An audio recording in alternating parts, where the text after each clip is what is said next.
I'm particularly thrilled to be here, actually, in essentially a police building, because one of the trainers, one of the people who taught me undercover policing, had worked a lot with police in this country, and he couldn't stop saying how wonderful you were, the police here in the Netherlands.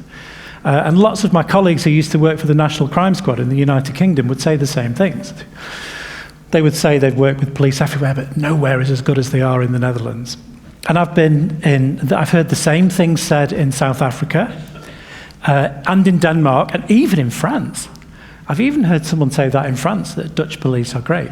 So, in the place where you have at least a claim to being the best police in the world, I'm very pleased to be here. Now, I used to work undercover, and I'll tell you what, I'll start off with telling you the first 2 times I thought I was going to die, because they were within a few minutes of each other. I'd been buying heroin off this guy for several weeks, and I thought he was perfectly happy with me. I thought I was perfectly safe. And then one day in the city of Stoke-on-Trent, I went to knock on his door, and he answered the door and he put a samurai sword to my throat. And I thought, well, clearly he's not happy with me anymore. But he started screaming at me, and his face was blood red. There was saliva flying out and hitting me. And I thought, this is it, I'm going to die. And then this woman stuck her head out from behind him and started laughing. And then he started laughing. They were just winding me up. Maybe he just wanted to try out his new sword. I don't know. But eventually I calmed down. I managed to buy some heroin from him. And the point was, I think he was just reminding me who was boss, right? He was keeping that intimidation going, keeping that reputation going. Anyway, as soon as I started walking away from the house, I look up and there's a knife pointing to my stomach. And I think, oh man, is this it? I am going to die now. And it was someone trying to rob me for the heroin that I'd just bought. Now, this is the problem with illegal drug markets, because these kind of things don't tend to happen in regulated markets. And of course, another reason to be happy to say exactly that here in the Netherlands is that that's actually less likely to happen here than in the UK.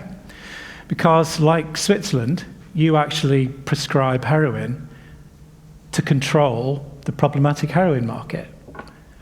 And I've seen the statistics of how crime dropped in Switzerland. I haven't seen them so much here, but I know that here in the Netherlands, you followed the evidence of what happened in Switzerland and adopted the same policy of heroin prescribing. And part of the important evidence was the drop in crime. In Switzerland, they noted a 50% drop in burglaries, a significant drop in street robberies, and a significant drop in the violence associated with the heroin market. It's all good, right? The sickener for me, as someone from the UK, is that the Swiss used British evidence for that policy originally, while the UK went in completely the wrong direction. Now, us at LEAP are, of course, here trying to persuade everybody who will listen that we need to be progressive and we need to go further. But in listening to that recommendation that we should have progressive policy and legal regulation, please also take what I say today as a warning of how much worse things can be. And you only need to look across the channel to know that, because we still have that violence in those heroin markets. We still have all of those problems associated with it.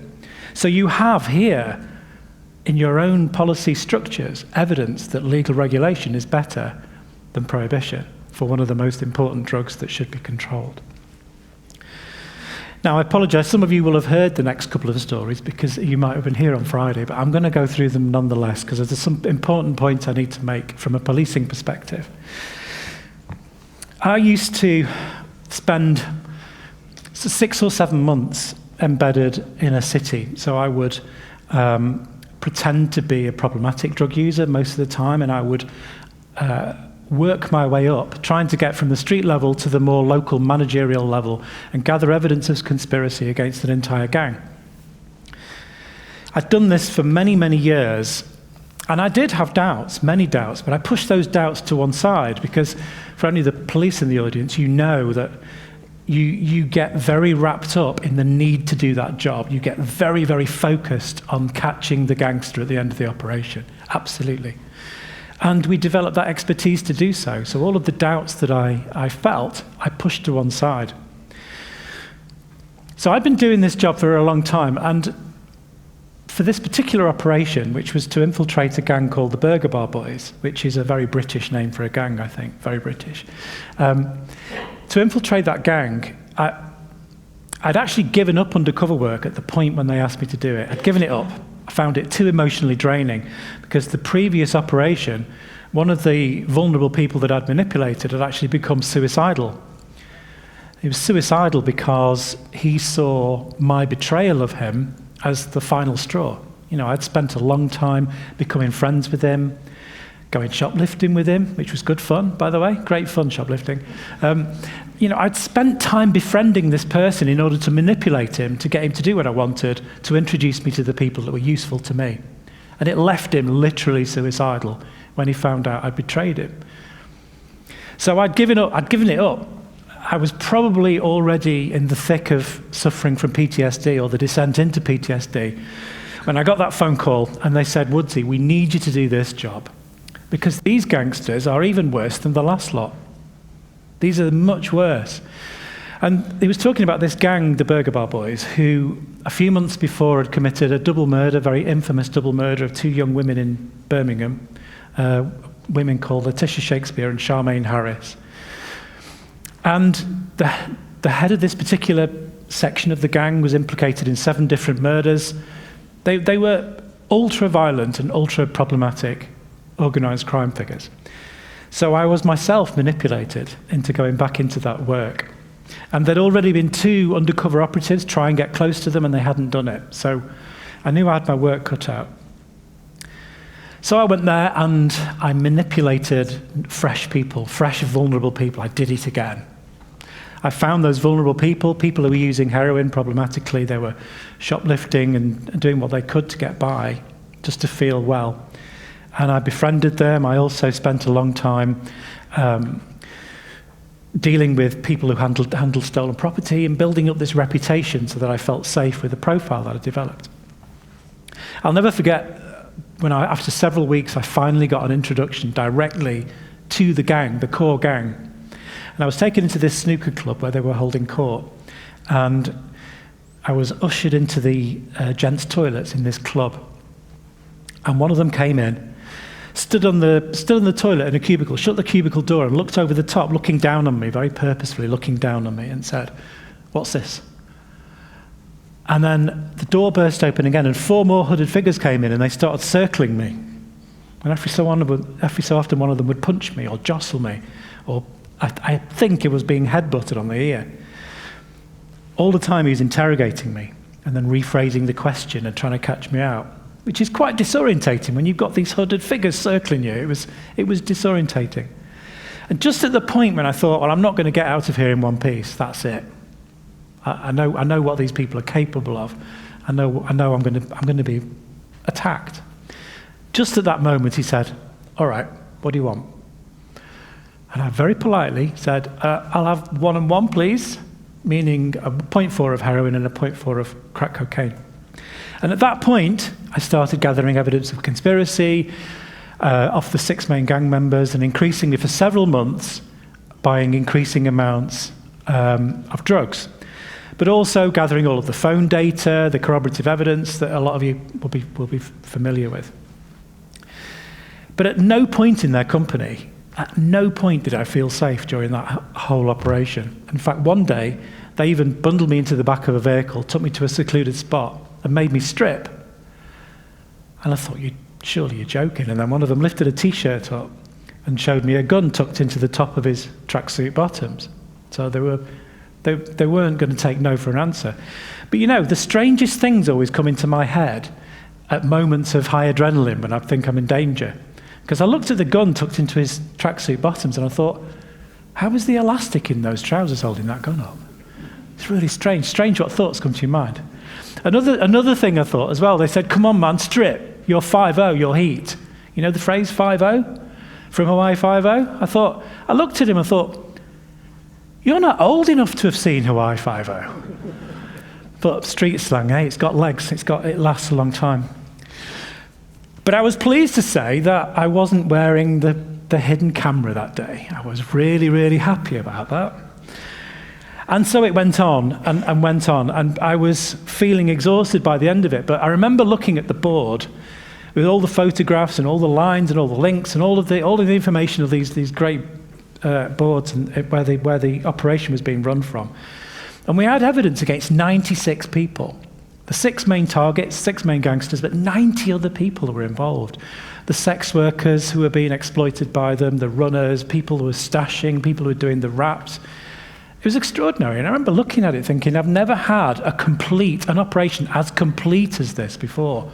This was literally every single person involved in the whole trade in this entire city. Everybody. I know that because there was no new phone numbers to get. All of the names, the nicknames that I'd heard, I'd met them. I'd bought drugs off them. I'd got evidence against them. So I thought, this is going to be dramatic, really, really dramatic. The team was buzzing. They knew that this was an even more special operation than most. So there was cops brought in as backup from 5 different counties. Literally hundreds of police were involved from all of the surrounding area. Never seen an operation like it, to be honest. Doors were kicked in, everyone was arrested, there was weapons found, there was loads of drugs, loads of money, of course there was. And then I spoke to the intelligence officer who was tasked with keeping his ear to the ground and really monitoring what happened.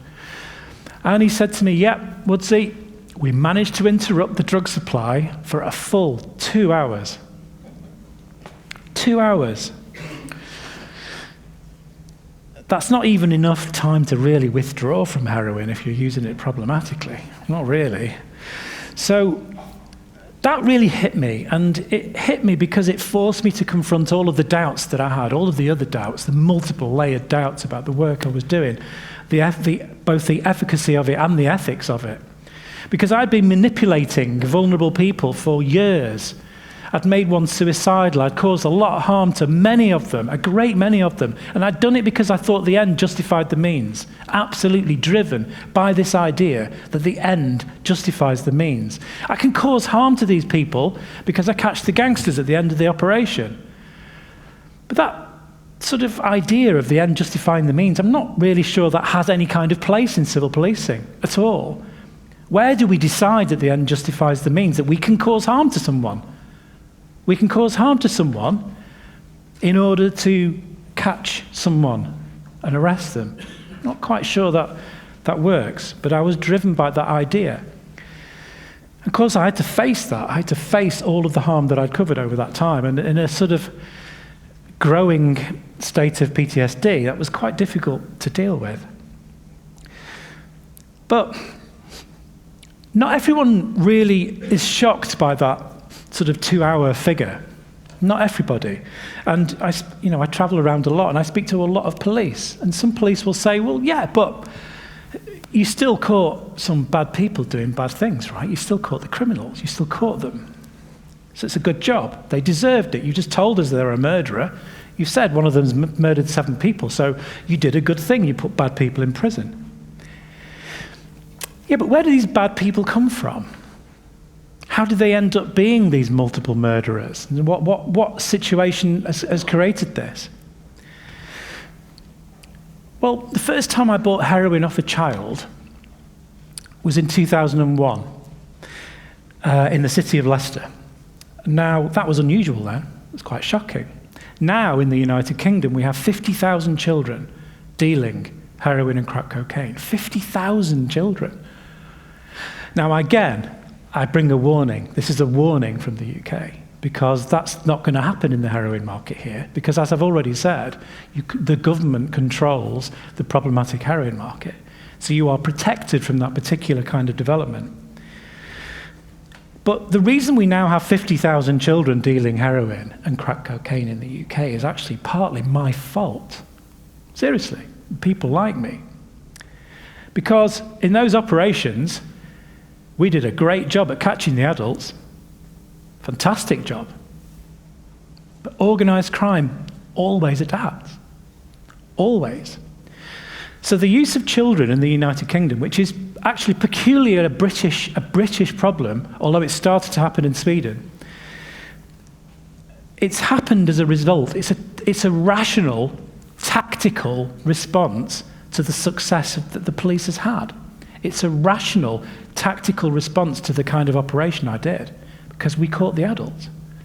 So now what happens is those gang members who want to make huge profits from the problematic drug markets of heroin and crack cocaine, they use proxy dealers. They use children. So children are being groomed and exploited and traumatized to deal these drugs to protect the adults from the arrest and the attention of the police. So it's a reaction to what the police have done. The market has been changed. And that's an important phrase, that it has been changed. It has a changed shape. Because at the end of that operation with the Burger Bar boys, when that market was interrupted for 2 hours, I tell that story and we should be full of the futility of that operation. It was futile because you've not done anything to interrupt the flow of drugs. But it's worse than futile. It's much worse than futile. It's made things worse in multiple ways. Because the size of the market, whatever the police activity, the size of the market stays the same. So we have to ask the question, what is policing the drug market doing? What's it doing? There has to be an effect, because you've done something. You've done a cause, you've done an action. So what's the response? What happens? Well, the example of children being exploited to deal is one response. You've changed the shape of the market, now children are dealing. But there are other more classic impacts of policing the drug markets. And that is that you create a gap. You create a gap in the market. But that gap is an opportunity. And people eye that opportunity very hungrily. And so that opportunity is fought over. So you have, more often than not, somewhere you have an increase in violence. You have a violent response to that opportunity that you've created. And as I say, I speak to cops all over the world, from Cape Town to Baltimore, all over the place. It's the same story. If you pay attention to your own criminal intelligence, you will see that violence comes in the wake of such police activity. Almost always. So you're making the streets more violent with that activity. It's changing the shape of the market. But there are other impacts of drugs policing which are really important to be honest about. And this one's harder to be honest about, actually. It's harder. So with the operation that I've just described, where the young man became suicidal, it was an operation in the city of Nottingham. For that investigation, the target was a gangster called Colin Gunn, who was the head of a group called the Bestwood Cartel, a rather grand name for a typical grimy city gangster. And it took me a long time to get anywhere close to his inner circle. I wouldn't even call it an inner circle. I ended up getting introduced to one of his lieutenants. And I'll never forget this introduction, because he came to meet me in a car, and he brought his son with him, his 12-year-old son. And he dressed this 12-year-old son in exactly the same clothes, the same tracksuit, the same trainers, the same gold chain, the same shaved head. He was like a mini-me. And it was so peculiar that he obviously brought his son with him to teach him how to do gangster stuff. And what that meant for me was that he was going to interrogate me with a knife pressed into my groin, which is really uncomfortable. In fact, it's more than that. It's quite unsettling. So that was a difficult conversation, but after it felt like about half an hour, it was probably about 10, 15 minutes, he decided that he'd interrogated me enough, he'd shown off to his son enough, and decided that he would sell me the drugs. And so I was into one of the targets that I'd been trying to get close to for 4.5 months. I wonder where his son is now. You see, you don't get that kind of education of the young in regulated markets. But the next day, I was exhausted from all of that adrenaline and all of that that had happened the night before. The next morning, I went into work, and 2 of my backup team had gone off sick. So there's a team that operates around any undercover operative at that level. And 2 of my backup team were missing. So 2 new cops were brought in. Now, I wasn't happy about that at all, because I like to get comfortable with the people I'm working with. I like to know that I can trust them and not have to think about it. And suddenly I had to think about something. So I met the first one, shook his hand, I had no problem with him. Met the second one, when I shook his hand, just the hairs went up on the back of my neck. Just instinctively, I knew that this guy was wrong. Instinctively. Perhaps it was his body language, the way that he looked to the left and away from me. It's hard to really put into words that instinctively there was no way I could trust him. So I went to the senior investigating officer, the person running the operation. I said, look, boss, sorry, I can't go out knowing he's involved. I don't trust him. And he was great. He didn't question it at all. He just said, no problem at all. We'll get rid of them both. They've not been in the briefing. We'll exclude them, and they don't need to ask any questions. They're gone. I thought, great. That relaxed me instantly. So I went out and I carried on doing the operation and buying more drugs and increasing amounts of drugs. At the end of the operation, I think there was 56 people arrested. Huge success. But then a year later, when Colin Gunn was brought down, the gangster that I'd been interested in, not from my operation, but from a follow-up operation, it turned out that that cop I'd taken an exception to was an employee of Colin Gunn. He was part of the gangsters team, which means that he got closer to my inner circle than I did to his, a lot closer. He was a man called Charlie Fletcher, and by the time I met him, he'd been in the police for 7 years. But the important thing to note is he was paid to join the police. He wasn't corrupted whilst in the police, he was paid to join the police. And he was paid £2,000 a month on top of his police wages, and this is 20 years ago now. £2,000 a month, plus on top of his police wages, plus bonuses for good information. Now, in the debriefs for this, I remember one covert senior cop said to me, well, look, Woodsy, of course we know this happens. We know this happens. With this much money involved, how can it not happen? And I've had these conversations with multiple senior cops all over the world. And those that are honest accept that just like we have spies in their camp, they've got spies in our camp. But the important thing to note is that it's not just the value in the drug markets that causes this corruption. And bear in mind, there is more money in the drug markets than any other form of criminality. It's not just the value. It's the mechanism of policing or trying to police these markets which actually increases that corruption. I'll explain. Say you catch a significant dealer, a kingpin character who controls half of the city's supply of crack cocaine. Just speculatively thinking. You've created a massive opportunity there. The person who is most able to take up that opportunity is the person who controls the other half of the city, if there's a kingpin character or gang. So what we're doing by policing the drug markets is, as we've said, at the lower level, we increase the violence, we shake it up a bit. But with the people who are making the money, when you step away from the street, we're actually refining things, we're creating monopolies. And actually, the most intelligent gangsters use the police informant system to get rid of rivals as well. So we're creating monopolies, or we're creating cooperatives. And this happens just a few steps up from the street at that level to much higher level all over the world.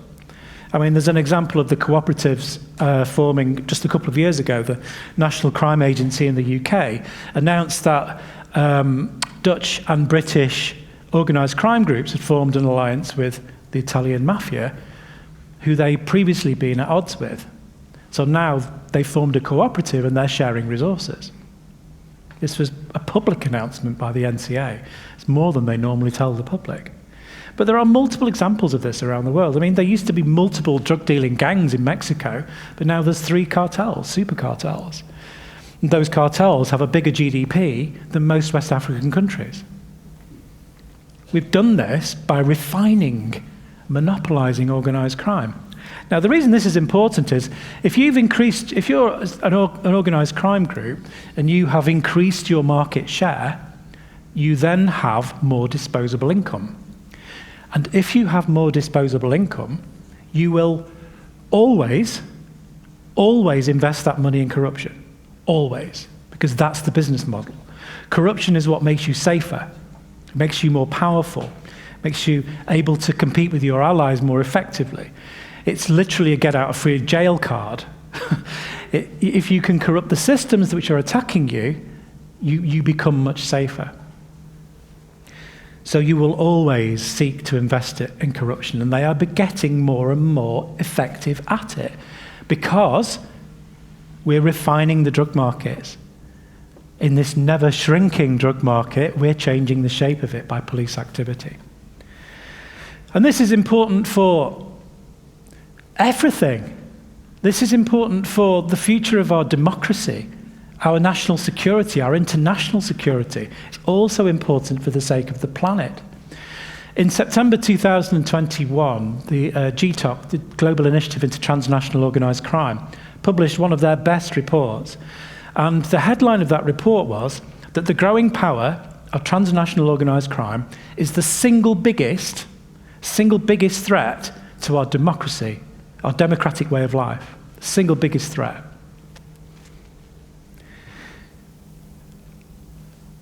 I've spoken to climate activists who will tell us that they believe the climate crisis is the single biggest threat to our democratic way of life. Well, I'm here to tell you that those two things completely overlap. Completely. Because not only is our democracy under threat, that means, logically, that our ability to deal with the climate crisis is under threat. I'll give you an example. I've mentioned that the Mexican cartels have a bigger GDP than most West African countries. Well, they've corrupted those West African countries, some of them completely. Guinea-Bissau, Guinea, Senegal, they're narco states. They've been taken over, and this has happened very recently. In the example of Guinea, in April 2021, the government of Guinea was democratically elected. It was stable. It was looking like a model of West African governance. That April, they said that we are going to fulfill our international commitments to the climate and our pledges to stop deforestation, and we are stopping all deforestation. They did. A few months later in September, there was a military coup. A few days after that military coup, the deforestation went right back up to being the fastest in the world. That military coup was the military arm of drug cartels. It was paid for by drug money. Because the drug cartels like to increase their money, and they launder drug money in logging, in deforestation. So organised crime like to increase their profits. They like to invest in other forms of criminality, and they can do because of the huge amounts of money in the drug market. But it's also important for the climate, because if we want to deal with the climate crisis, we want to stop deforestation, if we want to stop the environmental devastation, you have to have good governance. All the countries have signed the deforestation pledge at the COPs, but it means nothing if you don't control your own backyard. Now the mafia controls the Amazon.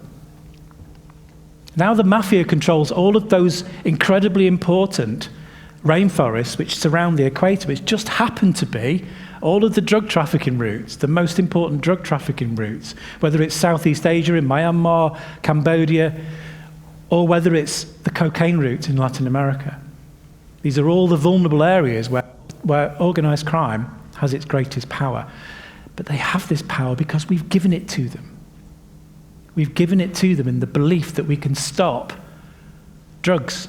We can get rid of drugs. We can stop drugs organised crime by policing efforts. But we're actually creating the problem that we're seeking to solve. Now, I apologise for being the voice of doom. We're all fucked. We can't solve the climate crisis. But it has to be said. It has to be said. And this is true. LEAP, as part of the many things that we do, at the moment is also involved in a coalition working on this interconnection between drug prohibition and the climate crisis, and we're speaking widely on that topic as well.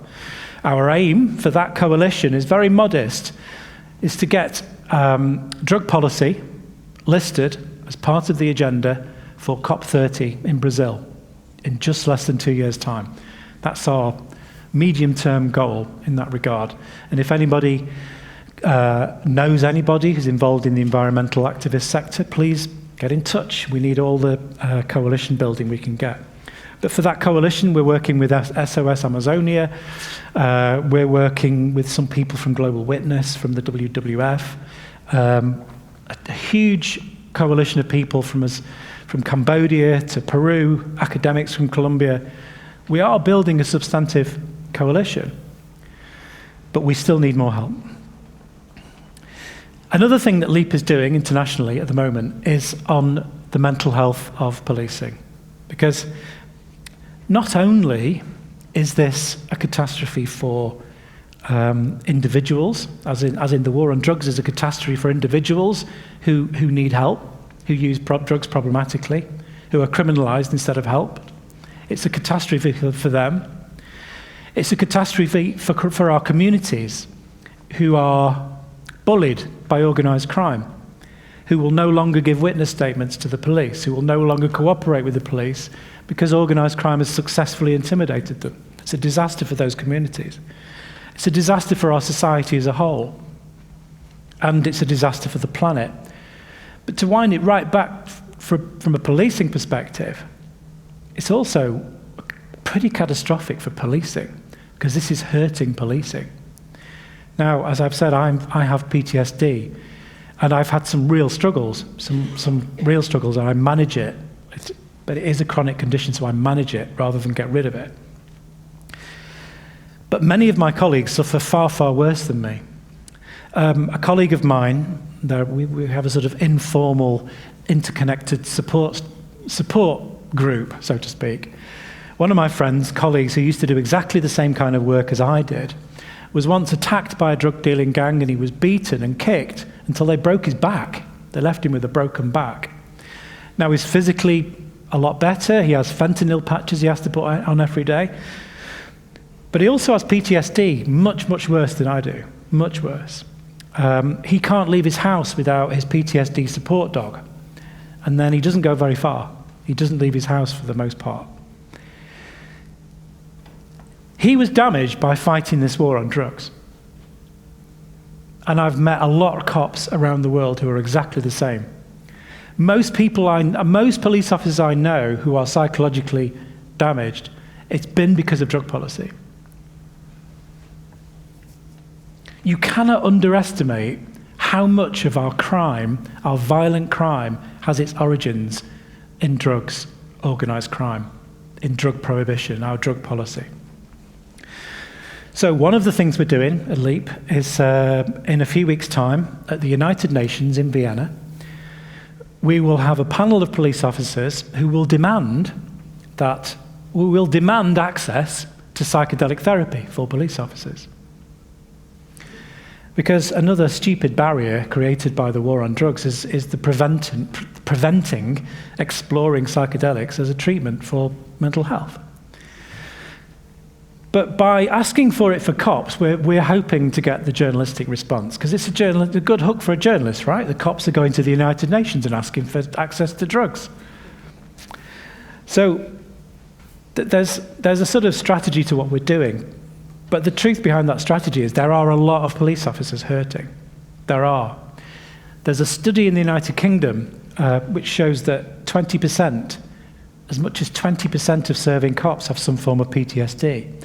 And half of the rest have got some form of precursor risks, like hypervigilance. In the United States, the same kind of surveys show at 1 in 4. Now, I'm not going to make any excuse for any poor behaviour from police officers. However, when you hear about police officers going too far, coming out with various bad behaviour, you can understand it when you think about just how widespread the impact of just how widespread that mental health problem is. It's huge. And this impacts on behaviour. It impacts on our ability to do the job. And it impacts on public confidence. So that public confidence issue is important. Because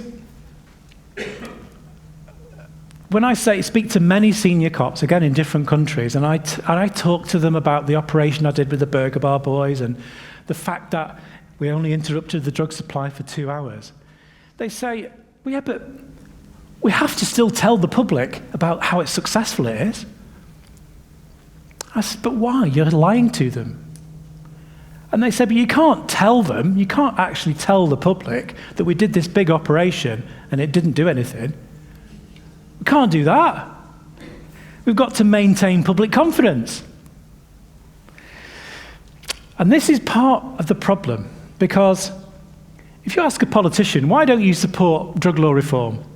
And the politician will say, well, because the public don't, and I want to get re-elected.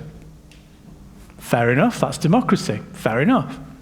But why do the public not support drug law reform? Why? Why don't they? Where do they get their information from?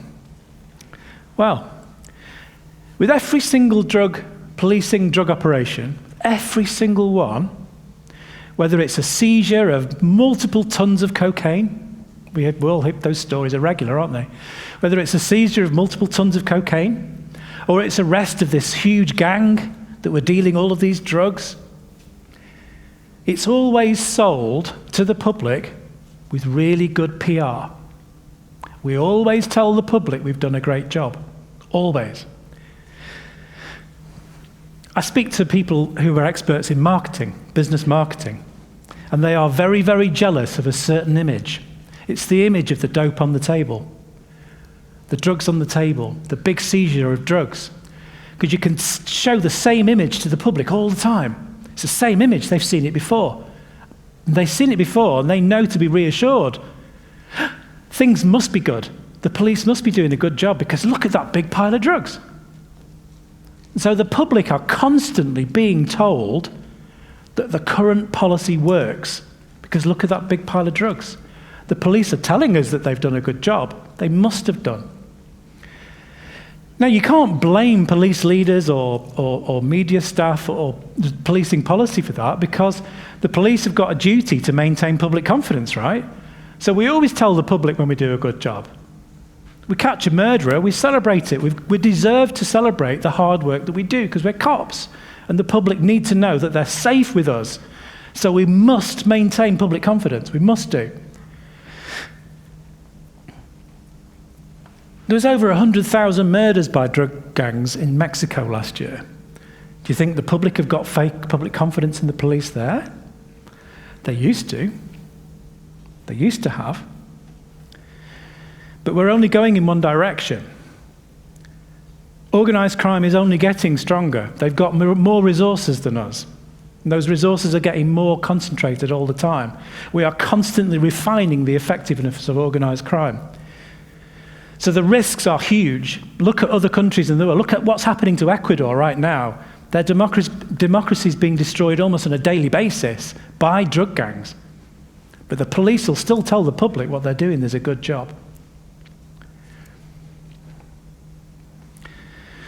The first duty of the police is to preserve life. That's what I understand it to be.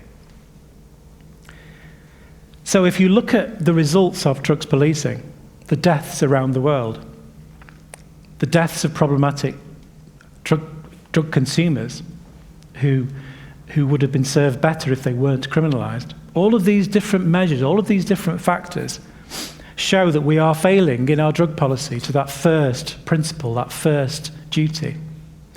There is even now a study from the United States from a brilliant professor called Brandon Del Polzo from Brown's University, which proves in the United States and probably elsewhere that drug raids, successful drug raids and seizures of drugs at a local level increases overdoses.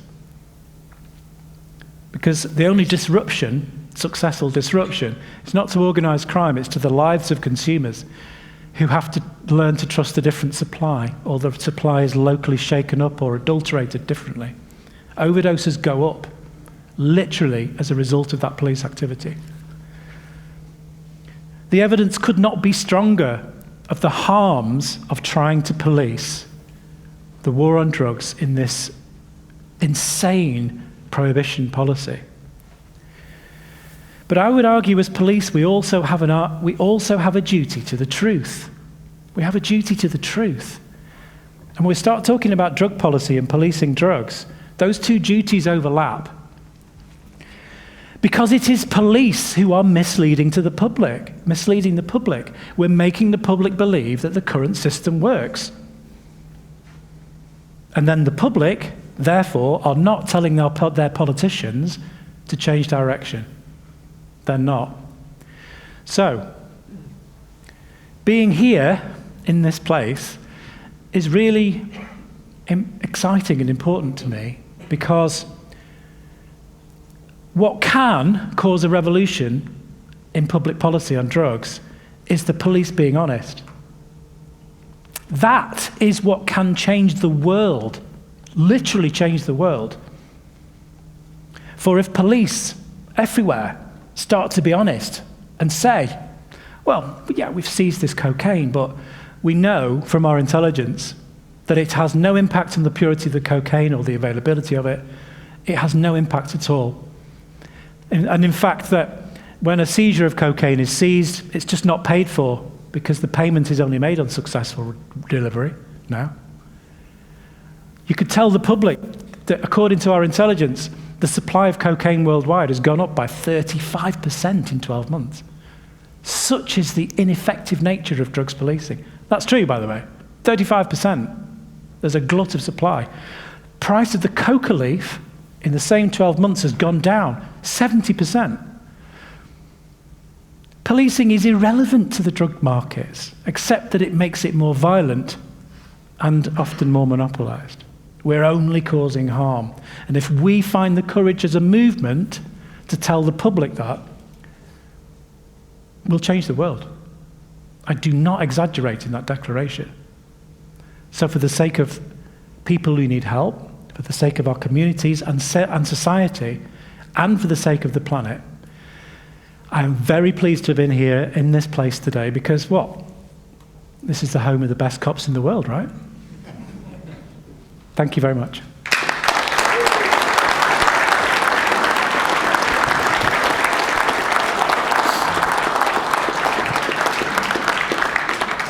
Thank you so much. Wow, Steve.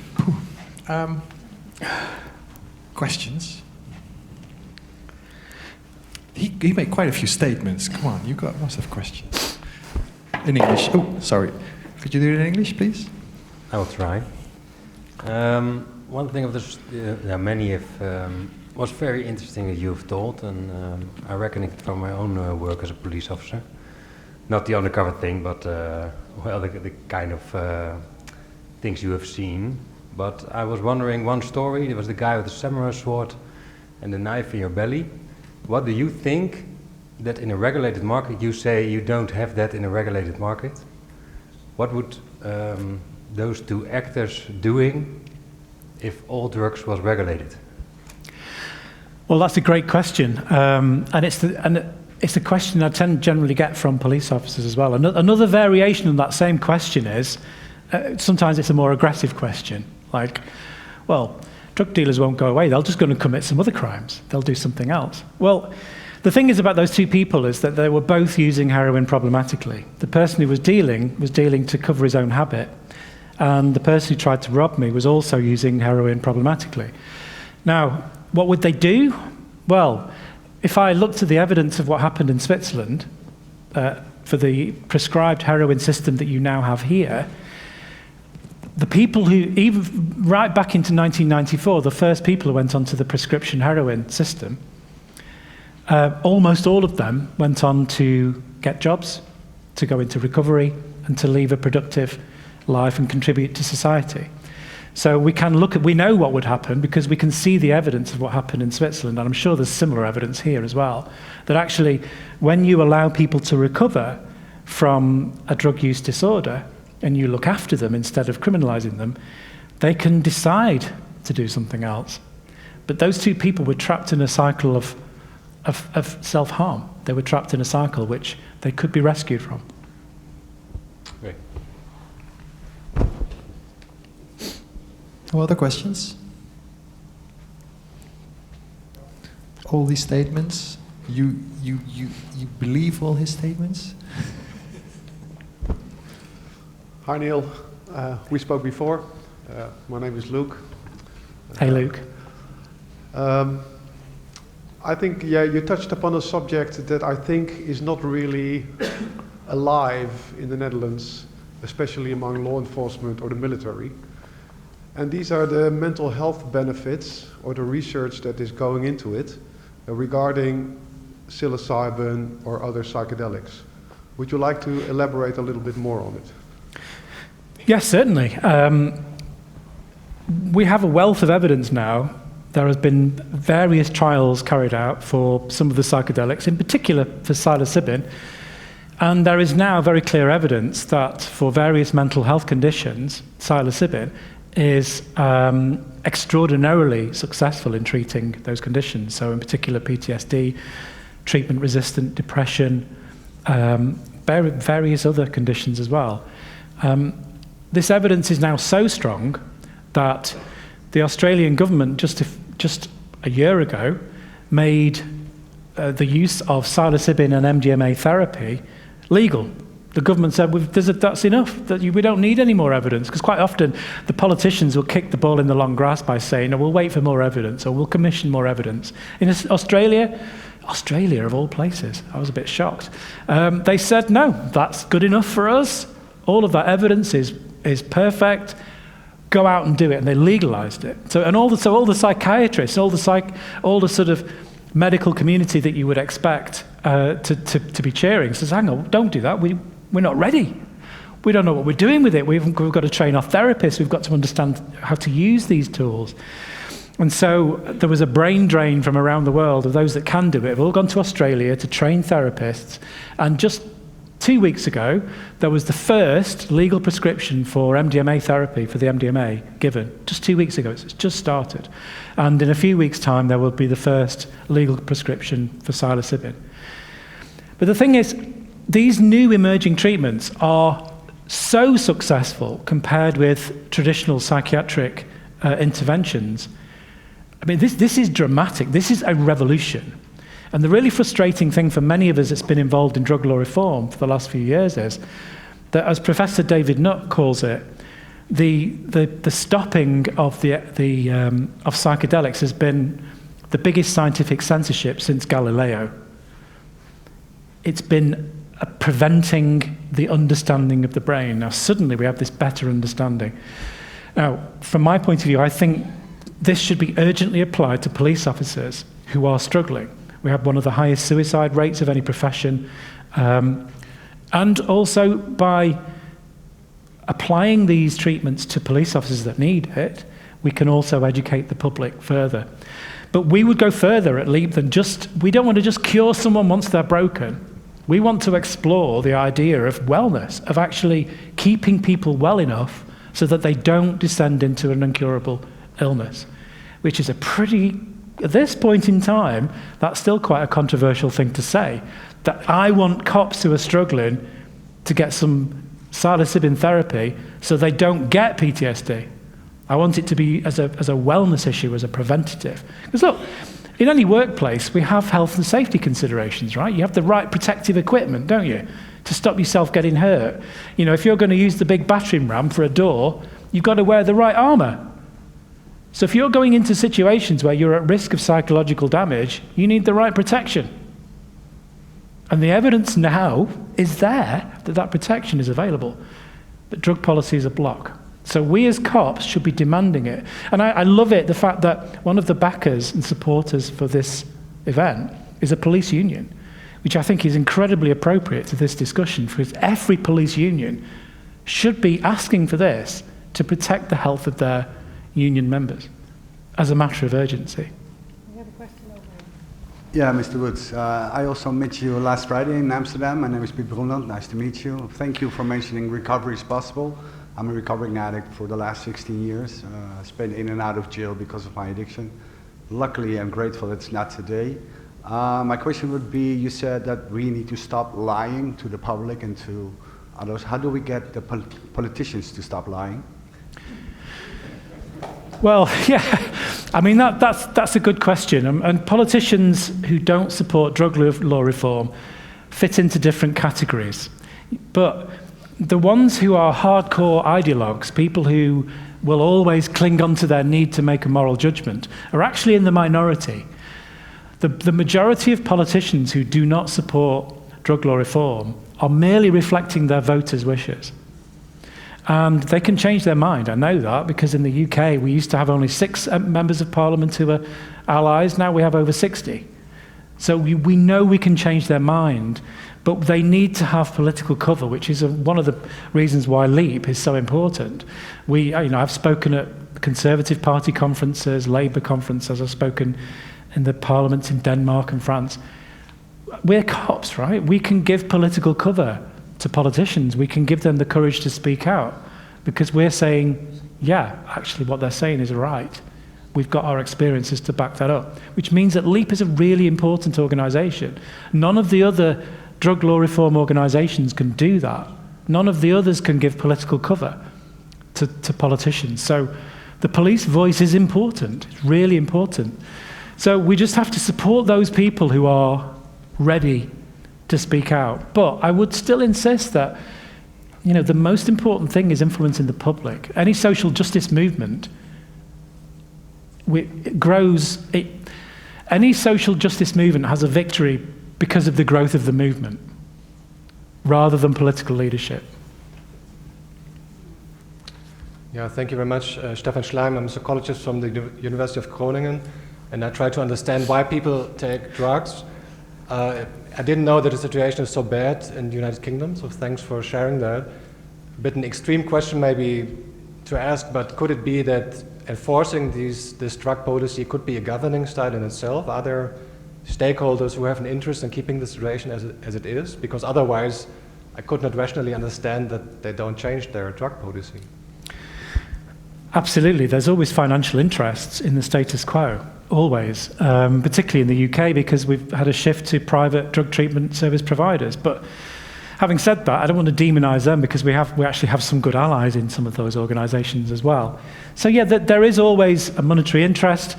Some people in the drug law reform world will point to the alcohol industry and say that there's financial interests there which are influencing policy. I'm a little dubious of the impact of that personally. Although, having said that, we had a very high-profile ecstasy death in 1994, a young woman called Leah Betts. And there were posters all over the country as a result of that. And the photograph of the image that was there, by permission from her parents, was her on life support with the tubes in, not long before she died. And the parents allowed that image to be used. And that poster was absolutely everywhere. And this being the peak of the rave culture in the UK, this was a very impactful image. You saw it on bus stops and in train stations. And it was sometime later that I found out that campaign against the use of MDMA was not paid for by the government. It wasn't a government campaign. It was entirely paid for by the alcohol industry, entirely, who were seeing MDMA as being competition because less young people were drinking booze. It was paid for by the alcohol industry. So it's a good question. I think it's a more complicated answer than that can be answered here in a short question. And she died of too much water. She drank too much water. She didn't die of exercise. And that is a good point.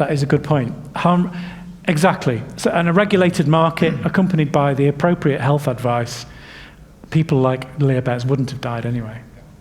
Good point. Thank you. Hi Neil, my name is John.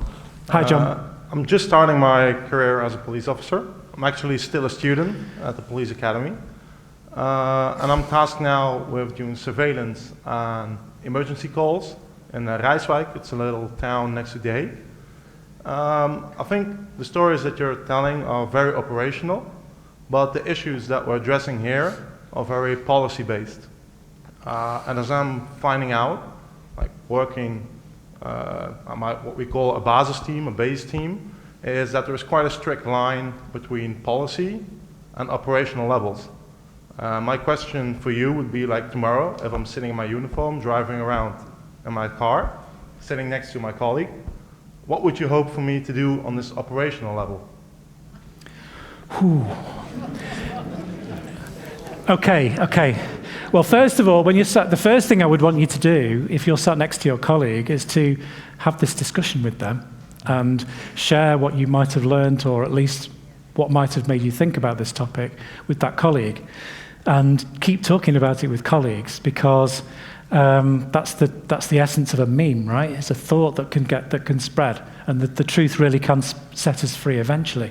But in terms of operationally, well, that's really difficult, because in the UK I can answer that much easier, because in the UK we have a very, very clearly defined policy of what's the word? Police are allowed discretion in the United Kingdom. It's part of our mandate. We are allowed discretion. We're allowed to decide not to arrest somebody. That's within our power in the UK. Now that varies in different countries, how much that discretion is built into your learning, your operation, what you're allowed to do. So if I was talking to a UK cop, I would say use your discretion, wherever possible. You do not have to arrest that person for drugs. You don't have to do it. There are ways of diverting people away from policing into health. So whatever your mechanisms are, and I appreciate there are always limits, there are, when it comes down to it, you're an operational cop, you've got to just deal with the rules in front of you. I know that. Yeah. But sometimes we have discretion, and I would argue that you should do what you can to, not just to use discretion, but argue for discretion amongst colleagues as well. Yeah, thank you for your answer. I think the British police learned the discretion of the Dutch police then. As you mentioned, we're quite good. We have a lot of discretion. Of course, I'll have this discussion with my colleague tomorrow in the car. But besides, I think I do want to underline that the importance of everyone that's sitting here that is working in a policy layer, they should realize that the people in the operational layer are waiting for the instructions from that policy. And you can ask for us to discuss, we will discuss it, but eventually, I think we're going to have to turn to Sander in the first speech. It's still forbidden, and the operational layer will keep saying it will stay forbidden until it's not forbidden anymore. So, yeah, I think the answer that you're giving to me, everyone should do it. Yeah. Thank you very much. Yeah, thank you.